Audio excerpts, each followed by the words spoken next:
Hello and welcome back to the Work Well podcast. Today in the show, I'm delighted to welcome Clodagh Logue. Clodagh is Vice President of International HR at Fitbit, where she leads HR for Fitbit's growing international business. That includes its EMEA HQ in Dublin, where she's based, and also their locations across Europe, Asia Pacific, and China. She's also responsible for the global people operations function at Fitbit. In our chat today, we talk about the impact the pandemic has had on how Fitbit operates, and also how Fitbit is promoting physical activity and engagement as we work remotely. Sit back and enjoy my conversation with Clodagh Logue. Clodagh, hello and welcome to the Work Well podcast. Thanks, Brian. Thanks for having me. You're very welcome. So how are you getting on? Getting on fine. Working from home like everybody else. I have 3 kids, so the homeschooling part wasn't fun. But I'm glad that we're able to keep the show on the road, and we've been lucky here from a family point of view that everyone has been well. Well, that's the most important thing, isn't it? Yeah, and I've one daughter myself, so yeah, the homeschooling was a challenge. Certainly, so delighted that the schools are back, the schools are open, and things may that continue. Remain open. Yeah, absolutely. And maybe take us back. You're the VP International HR at Fitbit. Maybe take us back to February time. What was life like at Fitbit in your role back in those days? If you can remember back that far. I can indeed. I mean, if you mean sort of pre-COVID time, yes, I'll comment on. But I will say, COVID was a very real and very significant challenge for our Asia workforce long before it arrived on our doorstep here in Ireland. So in my role, I was actively involved in seeking to understand from a distance what was happening in China when our offices were closing there, our manufacturing sites were closing out there. Hong Kong, Taiwan, all of these locations are places we employ people. So for me, honestly, I feel like I've been living a bit of the COVID world from a employee safety point of view, really since late January, to be perfectly honest. But of course, it really came home to roost once things started to change in Europe. And, the closure of the office on the 12th of March, I don't even have to look back to know when that date was, was clearly a significant date for everybody. In the pre-COVID world, most of my work and most of the kind of HR responsibilities I had at that early stage of our calendar year were involved in, our performance management and kind of bonus review cycles. Those are things we do at that time of the year. So we were right into the thick of that. We were also making plans for the year ahead. And very quickly, our priorities changed. Yeah, significantly. Yeah. And I've been to the Dublin office on a number of occasions. It's a lovely, lovely office space. Needless to say, it promotes movement. It promotes pretty much what the company is all about. There's there's kind of walking or kind of a running track or walking track around the main floors. There's a lovely studio. There's a treadmill meeting room. You must be really missing the office space. Yeah, I mean, I've always been a great advocate for and very proud of the way in which Fitbit's physical workplaces, represent in real terms our commitment to our employee health and well-being. It's not just a promise we offer to our customers. This is something that we try and make real for our employees as well. And of course, it's very difficult to achieve that same level of sponsorship around people's individual well-being when everyone is scattered to their homework environments. And there's no doubt, for many of our team in Dublin, for all sorts of personal reasons, this extended and ongoing working from home is a challenge. There's no doubt about it. We miss community. We miss some of the workout classes, as you say, was a big fun thing to be doing regularly. We've tried to fill the gap in other ways where we can. And, I wouldn't say it's the same, but, trying to recreate that exact thing is, is kind of pointless. You're sort of missing the point. I think it's much more important for us now to think about how we help people to experience well-being wherever they're at, as opposed to striving to create what was left behind. And are you doing anything interesting there in terms of that engagement? I mean, you're perhaps uniquely positioned with, I mean, I'm guessing everyone has a Fitbit. Yeah. Member of staff, so I guess they can kind of track their data in that way. Are you Yeah. running any interesting initiatives to kind of promote movement, promote engagement as teams work remotely? Yeah, well, something that has always been a big part of our culture have been step challenges. Yeah. So we would use our own platform to encourage a bit of healthy competition.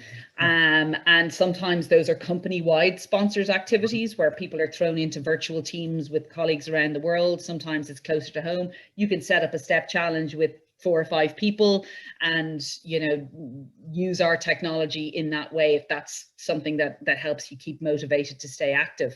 We also made our premium subscription services available to our own workforce, as you would expect. I mean, it was something we made available for free at the start of pandemic to all Fitbit users on a trial basis, which has proven really, really important for us at a time when people needed more guidance and more insight into their health. And being able to do that for our employees and for our customers was a significant positive step, I think. And I think, at the sort of slightly softer level, we are a company that try to encourage people to have well-being goals as part of their own objectives. But it's a struggle. I mean, there's no doubt about it. I don't think anyone has a silver bullet. And while I think you're right, Fitbit is probably better positioned culturally and commercially to encourage people to make time to look after their well-being. We're also a very lean organization. We've launched 3 new products this year in a virtual environment. And it's tough. People are working really hard, and that has definitely caused us to step back and say, how can we help avoid burnout? How can we encourage people to take back draw some boundaries for themselves and step away from the laptop, even if it's just sitting in the corner of the kitchen. So we struggle with that the same way as I think most companies who have a fully remote workforce are now facing. Excellent. Yeah, it certainly is a challenge, isn't it? That kind of the home and work separation. Yeah. But the step challenge is I think it's such a powerful kind of intervention and often underused. But it's inclusive, and as you say, can create a real sense of healthy competition among teams. It's not location based, so you can have great fun with that. You often hear of companies, or people or teams working halfway to the moon and back, these kind of ideas. So kind of great fun, great engagement, and obviously you're getting some physical activity in there as well. Honestly, Brian, for companies who are really struggling at the moment, from a budget point of view, the headline news are all going to, the big tech companies, who are giving 12 weeks of paid leave to their staff and are, sending childcare supports to people's houses and things like that. Fitbit's not that company. And we recognize that, particularly in an Irish context, our small and medium enterprise employers are, no one has deep pockets right now. People are mostly focused on keeping people employed. But, not to put too fine a point on it, even thinking about Christmas and, will there be Christmas parties and how am I going to recognize people's efforts? A simple gesture, of a device that might help people, feel a little bit seen in their home and encouraged to be active. These kind of things can go a long way with very little money. And, there's no doubt that we've benefited from additional curiosity from employers who are trying to think about things they can do to encourage people to look after themselves at home, and a Fitbit can often be part of that solution. And I imagine for Fitbit, like many organizations, it was a bit of a shock to the system, maybe in terms of supply chains, getting products out to the market. Would I be right in saying there's almost a renewed sense of the importance of physical activity now amongst people, that you've seen a bit of an upsurge since that initial setback? Yeah, I mean, as retailers closed their doors, naturally there was a bit of a whiplash effect, and trying to predict what the rest of the year was going to look like back in March, April, May, when frankly we were all dealing with a completely unprecedented situation, has been a challenge. You're right. I mean, it has started to turn the corner as far as consumer patterns are concerned. But you're also spot on that supply chains don't turn on and off with the switch. And if you didn't think you were going to need products on shelves and now you do, there's only so much you can do. You can turn on a dime with some of that stuff, but that's not a Fitbit problem. I mean, I think that's going to be an interesting dimension of supply chains for all manufactured and consumer products in the next couple of weeks. I think it's going to become really apparent, where there are constraints on supply. We won't be immune from that, but like everyone else, we're working hard to make sure, particularly in a year when we've brought two of our best ever products to the market, that we have them available for people in the form factors and the colors and shapes and sizes that they want them to be available.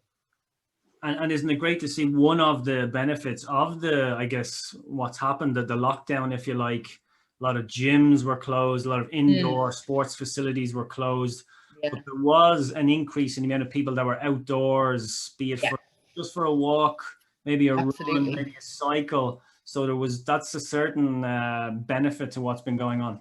For sure. And I think people have, may have intellectually understood this before, but I think at a more people have internalized now the connection between some sort of moderate physical activity and mental health. And I think it's much less about, are you a marathon runner, and more to do with the fact that technology now can be a really important part of building your own knowledge of your health. So whether it's how active have I been, to how well did I sleep, to am I eating the right things, am I drinking enough water? Our worlds have become smaller, and our awareness of ourselves physically in those environments have become heightened. And so, you're right, Fitbit certainly can be right in the thick of all of that, but it's not because for some people it's right, I've started running again, and because I hadn't done it for years. I mean, it doesn't matter who you are.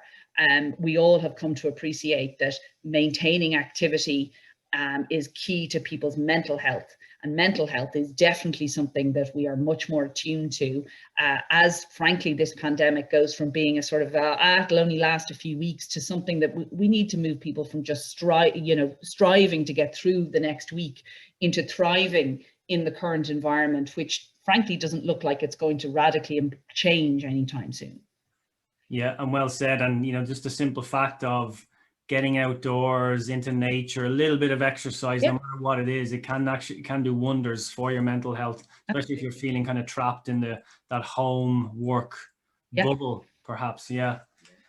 You mentioned, you kind of touched on objectives, so well-being objectives. Is that something that's formally built into the, I guess, kind of the end of year review for Fitbit colleagues?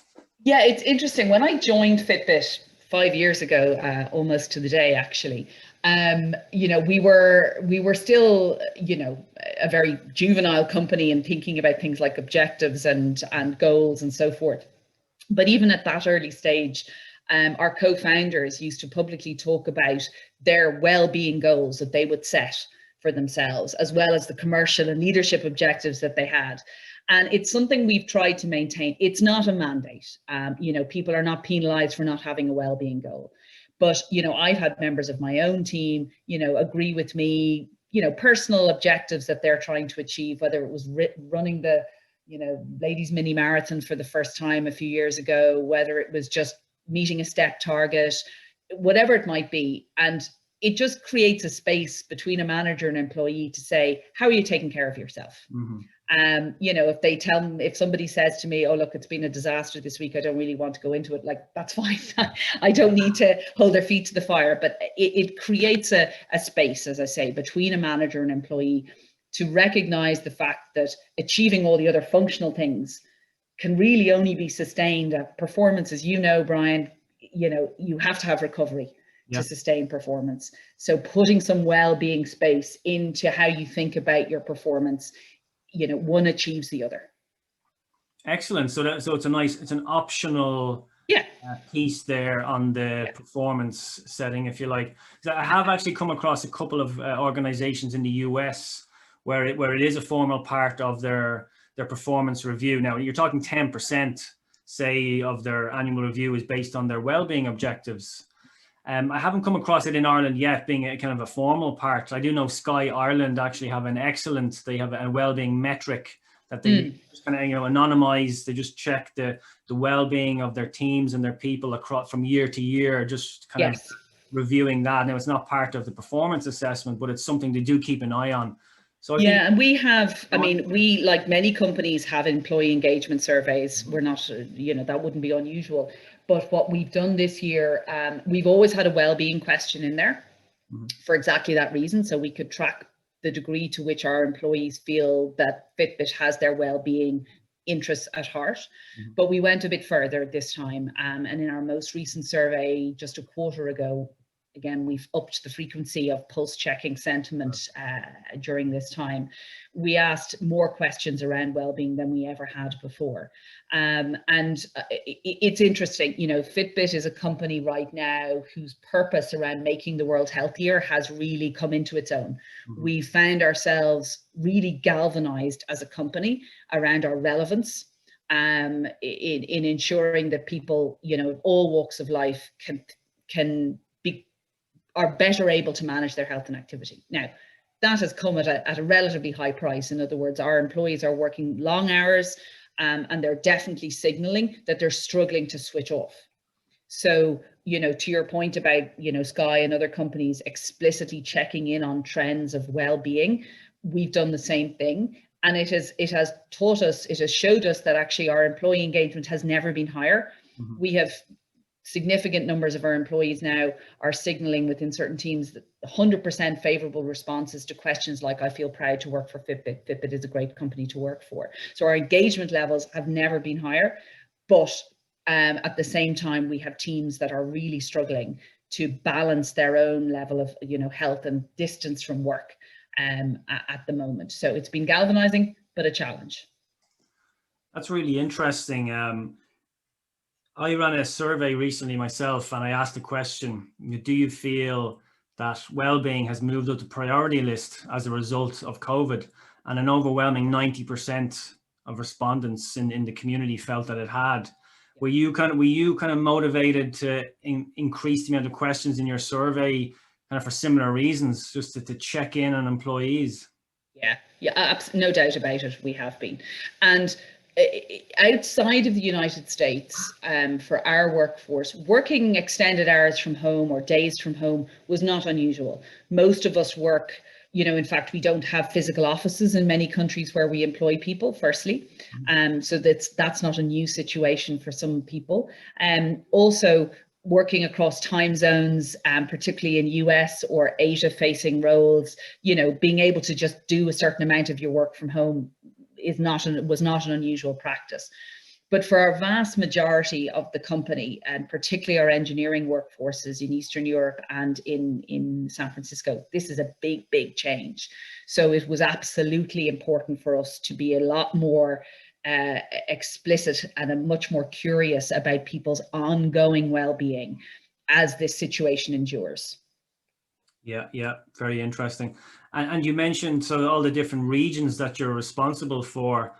I imagine that was particularly challenging with each region having each country having different guidelines, perhaps locking down at different stages. That must be you're nodding away there. I imagine that. Yeah, no, I tell you, it's kind of settled now. I mean, in as much as I think as a company we've gotten into a good rhythm here. But, from a HR perspective and from a leadership and strategy point of view, we were confronted with decisions and guidelines, and trying to understand what the company should do for people's health and well-being. And, I've said before in other forums, the last time the world faced a significant crisis, it was a financial crisis. It was banks, it was an economy. And so CFOs were called upon to shepherd companies through that turbulence. And I think what we're seeing now is that this is a health and human crisis, and our human resources functions are being asked to shepherd companies through this crisis. And what that tactically meant for a couple of months this year was, really health and safety type driven decisions. We're not talking about talent strategy. We're talking about, should people be allowed to get a bus to the office? What should we do if somebody really has to come in to get something? How do we keep them safe? I mean, it was that level of micro detail that took on a whole new level of significance.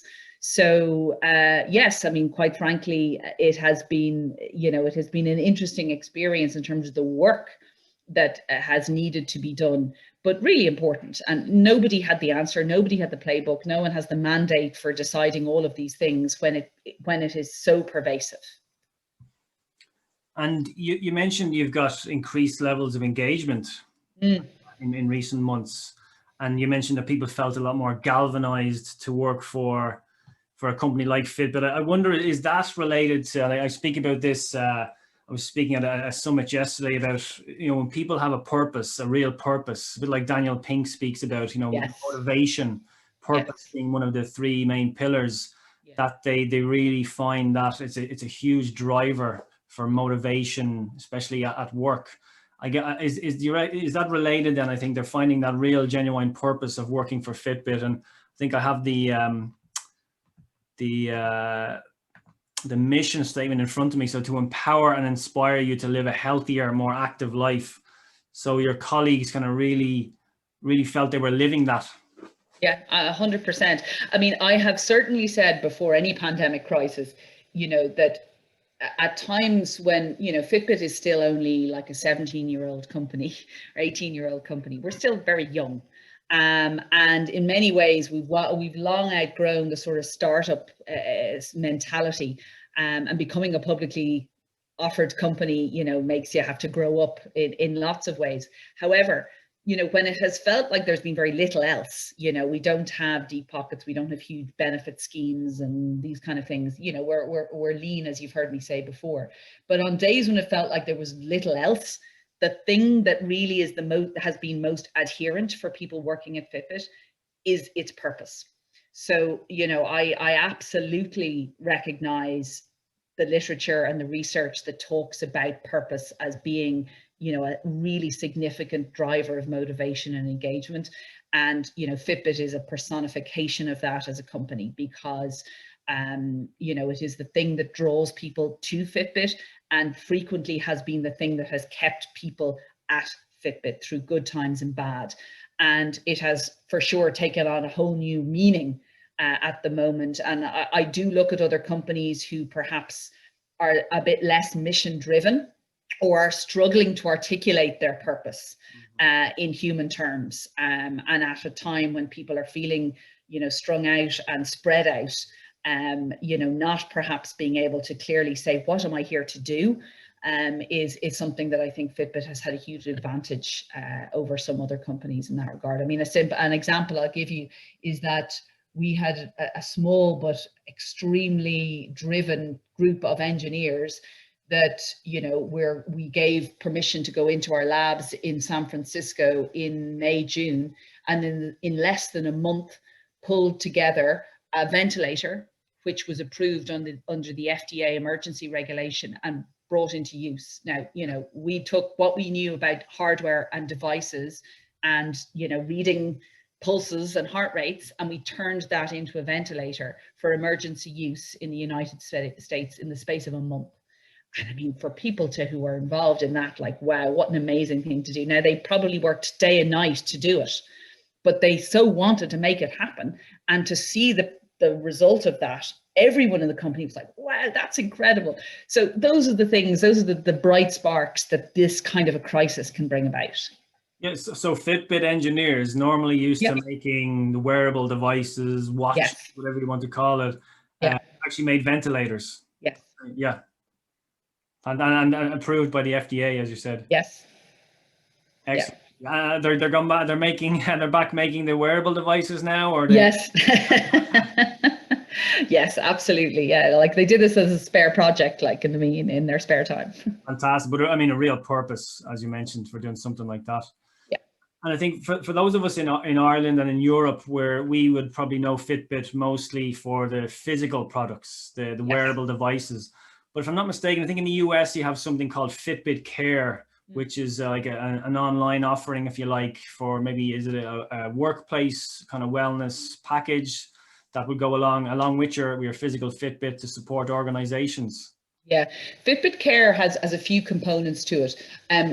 As it's currently, being introduced in the US, Fitbit Care is intended potentially as a way to use our software and our devices as a way of disclosing your health to come back into the workplace in a COVID environment. Oh. So it's intended to be a way for you to check and go, yeah, I'm don't have a temperature, I don't have these symptoms, check, I'm good to go.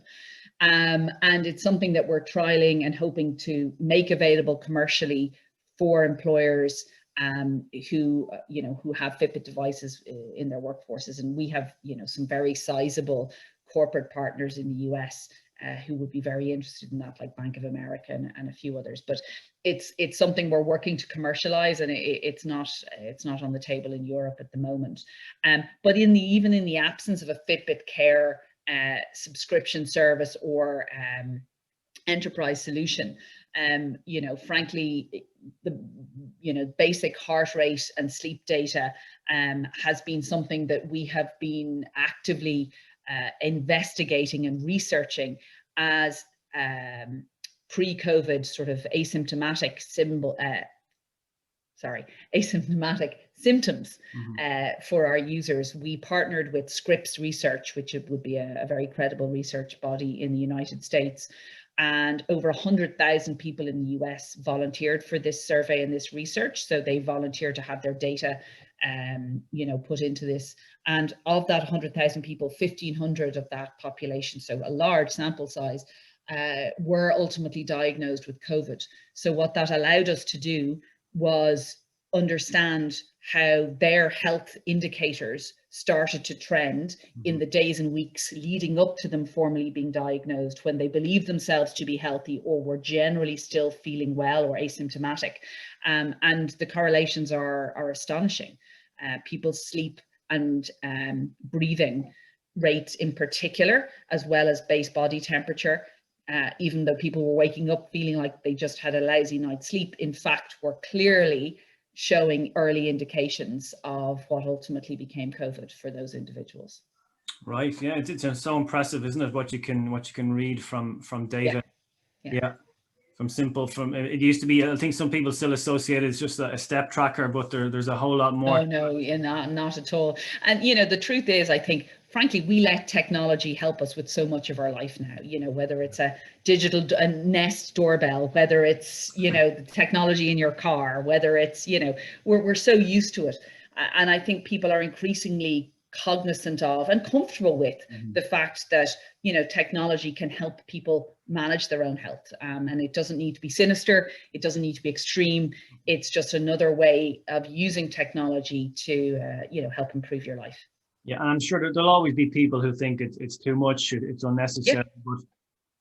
But for me, certainly, I mean, I love it's even from the simple, the step counter, like it's just something, if I do not hit those 10,000, or maybe it's 12, I think I'm up to the old 12,000. 12,000 target, okay, good. Yeah, if I don't hit that now, I would just be pretty annoyed at myself if I didn't get that, That's on top of my exercise. I like to keep that regular movement throughout the day as well. So it's a nice extra motivator just to know where I am during any given day. Those nudges. Exactly. I love a bit of nudge theory. Yeah, absolutely. So final question then, Clodagh, where to next for an organization like Fitbit? I mean, so we've all heard the news. There's talk of the Google purchase. That's one element, and that could be a very exciting time for the organization. What about the actual innovations? Any thoughts on the innovations? Are we just going to see cooler, trendier, more sophisticated wearable devices?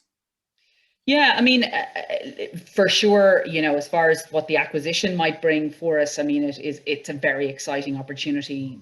None of it's in the hands of the regulators right now, but if it were to be approved, we're very excited about what that could represent, just in terms of, exponential scale and resources for what Fitbit can bring to our customers.